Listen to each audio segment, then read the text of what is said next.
Good morning, I'm Lynette Adams, and this is Rochester in Focus. Coming up on the show today, we sit down with Katy Eberts.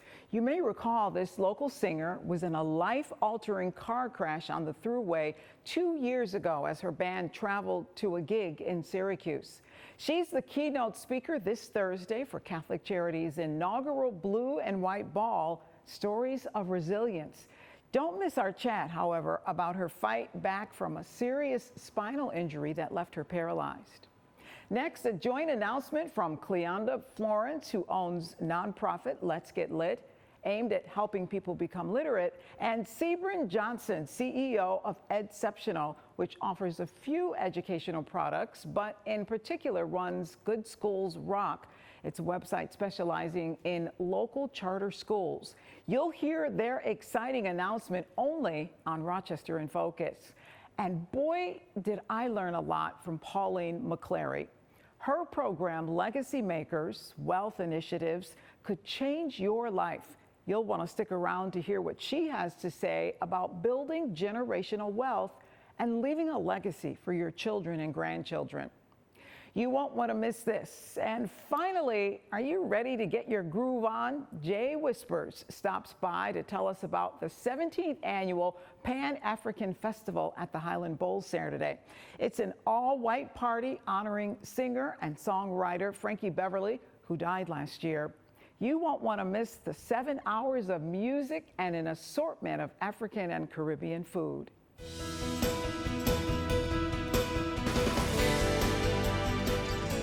Charities is launching its inaugural Blue and White Luncheon, Stories of Resilience. And who better to represent that than Katy Eberts, a local musician who suffered a life-altering injury in an accident, but who's here to tell the story. She's joining us to tell us her story, as well as Tracy Croft, who is the Chief Development Officer for Catholic Charities. Thank you both for being here.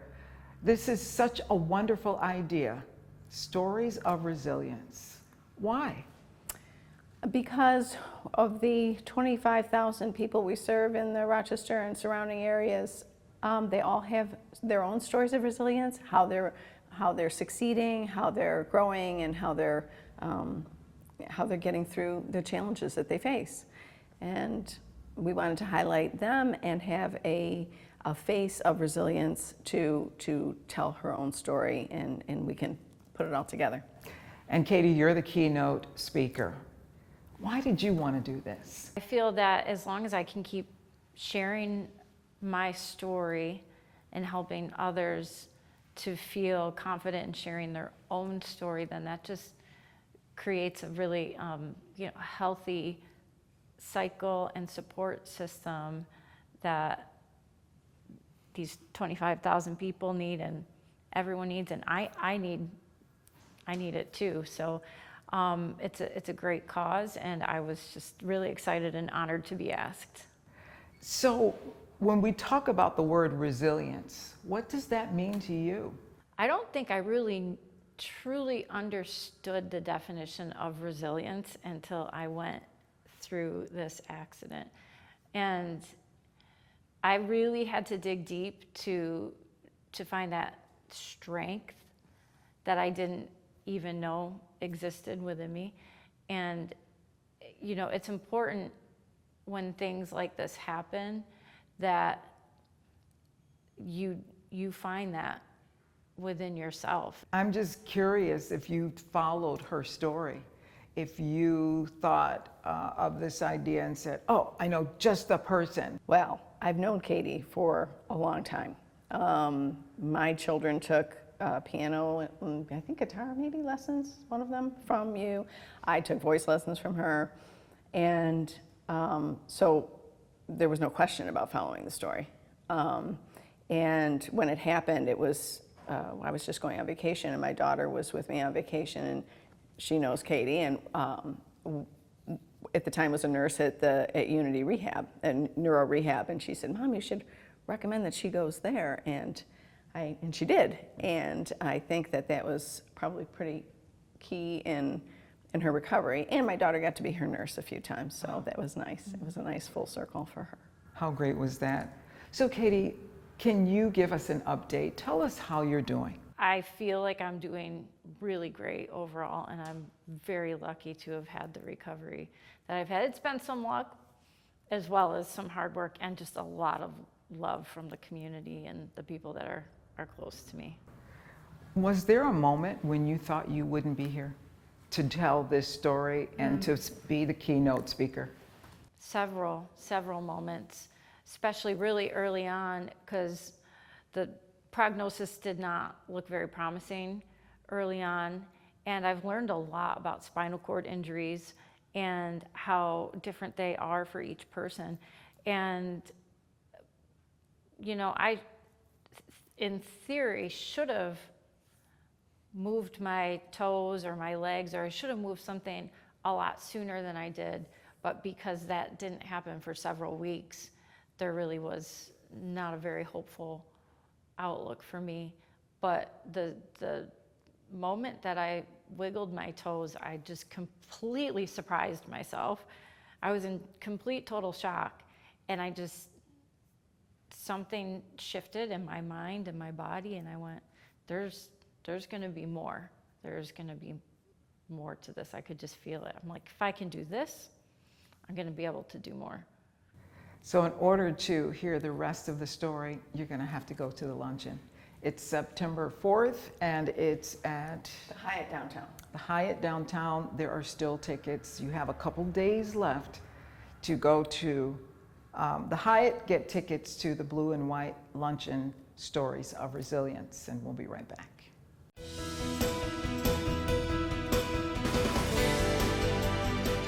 Today we're talking about collaboration, and collaboration is the name of the game when it comes to helping students.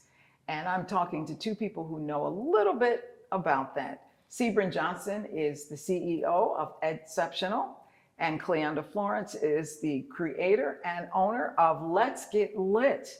Thank you so much for being here today to talk about a collaboration. And you are breaking this on our show, Rochester In Focus. So let's talk about this collaboration. Two services that do great things in our community already. Absolutely. We've done some great things independently. It was about 1 year ago today on this show that we talked about school openings and availability of seats for charter school kids, and you provided a name for me. And so Cleonda Florence and I, we got together and had some conversation about things that can happen. Over the summer, at my church, she sponsored a 3 or 4 week program for parents and young people, and it was amazing to see parents and students decoding texts. Amazing for them to understand why there are certain requirements provided by the state. And I said to myself right then, we have to do something with this. And so we got together and had some real conversation. And I think it was Cleonda that said, listen, with what I'm doing with out of school instruction and what Edceptional is doing with in-school instruction, wow, how amazing it would be if we did this together. Absolutely. And so we born out of that is this particular collaboration. Yes. And Cleonda, I know you preach the sermon every time we talk about literacy and it being one of the greatest social justice issues of our time. Absolutely. This was an opportunity for me to begin to push outside of the box that I was in, to look at a broader stroke, because our families are truly struggling. And I know that together we can always achieve more. But it's also about being very purpose-driven when you choose collaboration, because our community has suffered when we did not do that. And when I sat down with Sebrin and understood his vision, his mission, what he's done, and knowing my vision, my legacy, and my mission, I knew that this collaboration would truly change the tide and the trajectory for families in our community. Let's talk about how. I know literacy is your thing, but that connects to so many other things when it comes to education, correct? It really does. It's the foundation, it's the substratum of all learning. And we can do a lot after we read, can't do much before we read. And so with the dire reading situation here in Rochester, we know that we're gonna laser focus on this. This was natural because this is what Edceptional has been doing the last couple of years outside of just the portal that we have through Good Schools Rock. we said, listen, let's look at schools and what can happen there in schools. And so the first year I think we did this, we moved the needle 27 percentage points in 1 year. This past year is double digits increases, 5 different schools. So we can do a lot inside. But what if we take those measures and we say, hey, Cleonda, what can LIT do in terms of taking these measures of where students are proficient or lack of proficiency in a particular area of reading, and bring parents in to the conversation? And wow, I've seen it in action. I know this will work. So what do you hope to accomplish, and how can families get involved? Well, number one, we want measurable results. And this is the perfect time for this collaboration with Title I, Title II, Title III, Title IV, Title IX funding, all in question, and where we'll be in 2025, 2026, 2027. We have to make sure that parents are involved so there's not just a dollars issue. And so we're hoping that we'll be able to measure not only the literacy, the fluency of students, but parents are also going to raise their level of reading and comprehension as well. So we're hoping that we'll do this. We'll end the debate about charter school versus district schools. Absolutely. End the debate about Rochester City schools versus suburban schools. This is a county-based collaboration, and we're asking for all parents, all kids to be a part of this. And we're going to measure the results and prove once and for all that our kids can learn, and they will learn. How can they find out? How can they get involved? I'll just say you can either contact me at Edceptional, sebring.johnson@edceptional.org, or you can certainly talk to Cleonda at LIT. Yes, and that is at liberating lit, L-I-T, literacy, at gmail.com. Thank you so much for sharing this on this show today. This is important. It's going to change things for our children Thank you so much. and our families. And we'll be right back.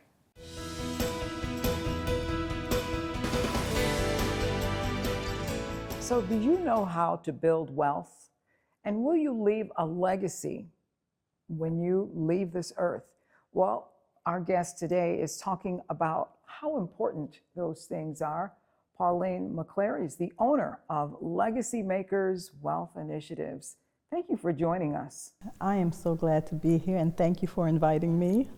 One of the things we probably don't talk enough about are managing our finances, building wealth, and leaving a legacy. What our real purpose is with Legacy Makers, like you just mentioned, is managing your finances, building wealth, leaving legacy.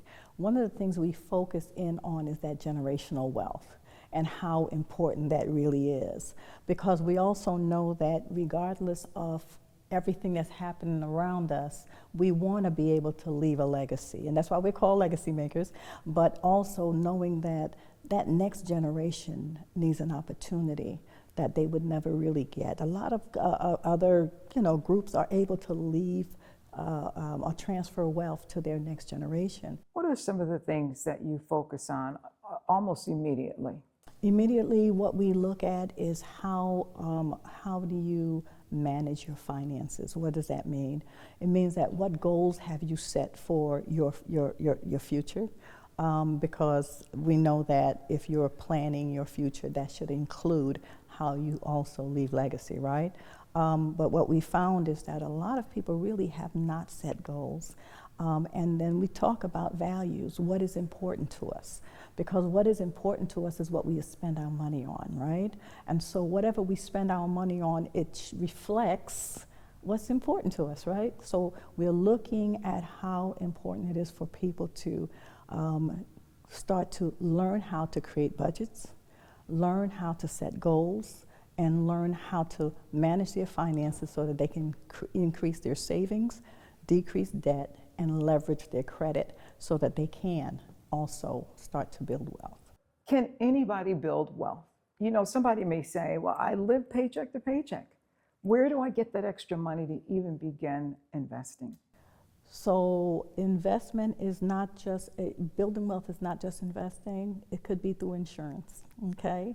You can build wealth with insurance. Some people, what they do is, if they might take out insurance on the patriarch of the family, and when they pass, they can use that insurance to invest, whether it's in a business, in real estate, or in stock, but they're wanting to use those funds to enhance their wealth building abilities, right? So that they can leave a legacy for their next generation.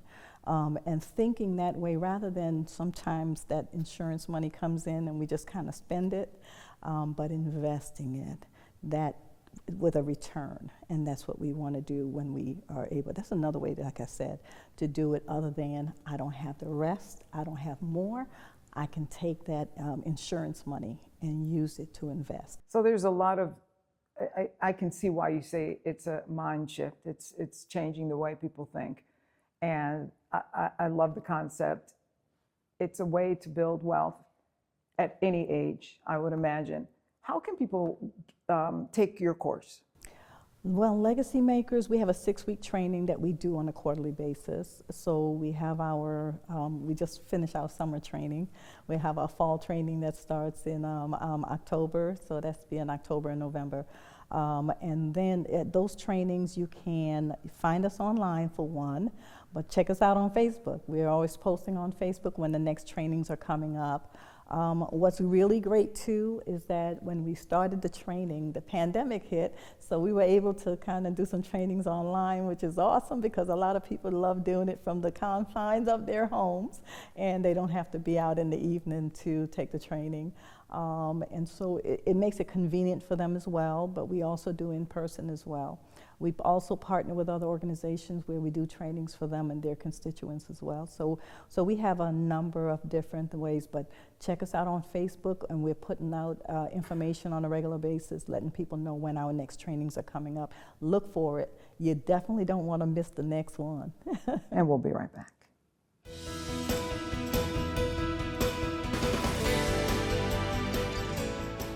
Summer is about to end, but you cannot end the summer festival season without the Pan-African Festival, and it's coming up. And joining me to talk about this 17th annual event is Jay Whispers, and you are planning all of the entertainment and the music. That's what you're responsible for, but just give us a sense of what we can expect at this year's Pan-African Festival. Well, this year we're having a huge celebration for Frankie Beverly, of course, you know, with Magnetic Flow. It's going to be an all-white tribute to Frankie. And this year we're just bringing it more of an elegant type of feeling because of Frankie. The festival is basically consists of family, friends. Bring your kids, man. Bring your kids. Please bring the kids. We encourage people to bring their kids. Bring your lawn chairs. Just have fun. But the lineups this year is really crazy. You know, we're gonna have a ball. So I advise everybody, please, this next 2 weeks, the September 6th, come on out, have fun. And I have to tell you, you don't want to miss the lineup. You do not want to miss this one. So tell us about some of the other artists who will be performing this year. So we have Andre, which is a gospel rapper. He's coming to bless the stage. First time he ever been there. And trust me, it's going to be fun. We also have Star Elise, who's going to be there. She sounds just like Etta James. You don't want to miss her neither. Then we got Chris Coney, who's also is an R&B icon here in the city of Rochester. We have Positive Vibe that, I mean, they turn up. They, you know, Teresa Lott and all those guys, you know, Gary Brown, they do their thing. Robert Santiago, the guys turn up too. Now, one of your artists just won an award in Uganda, right? Yes, that's Jay Baba. He just won a huge award, so he'll be on that stage as well. Like I said, you guys do not want to miss this year Pan-African Festival. It's going to be huge. Every year has been huge, but for some apparent reason, this year is a little different because we took our really good time to really put the right people together this year on the stage. And some of these folks never even been to Highland Bowl or even been on that stage. So we wanted to give people a chance to be there and have a chance. Now, talk about Pan-African culture. We're talking about the African nations. I mean, what exactly are we talking about when we talk about the Pan-African culture? Well, we're talking about the culture where people came over in Uganda or Africa that came, over to the United States, and they paved the way, for us to even have this type of conversation, who came here, who did what they were supposed to do, who showed us the drums, who gave us the sound, who gave us the food, You know, the good food that we eat right now, you know what I'm saying, who gave us basically the things, the essential things we needed. And the most thing that I feel like we needed that they brought more than anything was the drums. I'm a music guy, so I love sound, you know what I mean? And that's my ear right there. So for me, that's what the African Nation taught me, was that sound, and to just bring people together and just show your talents. But we're not just talking about African culture. We're talking about Caribbean culture as well, Yes, right? That mixes yes, in, right? Yes, because we have a group there called Ignite, and they're a reggae band, and they are the same, you know, that culture there, like I said, we all come together as that African nation, even with reggae music, even with Latino music. You know, we bring all that sound together on that one big stage to bring a culture of the Pan-African Festival. So this is an all-day affair, right? People come out starting at noon, Yes. all the way until into the evening, Yes. and all of those hours will be filled with music. Yes, it will. And our last headliner, oh man, Demont from Buffalo. You guys don't want to miss him. You know, you guys do not want to miss Demont. He's our big headliner, so we asking everybody to come and just have a good time, because right now this is the last festival of the summer, and we want everybody to come out and enjoy themselves. And how much? How much is it for people Right to now, get I in? believe the tickets are like $10 just to get in. You know, it's nothing. You know, that's a bag of popcorn or something. You know, and like I said, the kids are free. I think it's up to like 12 or something like that. But the kids are free, so please don't leave the kids at home. Bring them down there so they can get some history. You know, learn what's going on, and they can look at other cultures. You know, play with kids. I believe it'll be a workshop down there as well, so people can get some information on, you know, wellnesses and stuff like that as well. Yes. Jay Whispers, nice you. having you. Thanks for being here with you, Lynette. We'll be right back.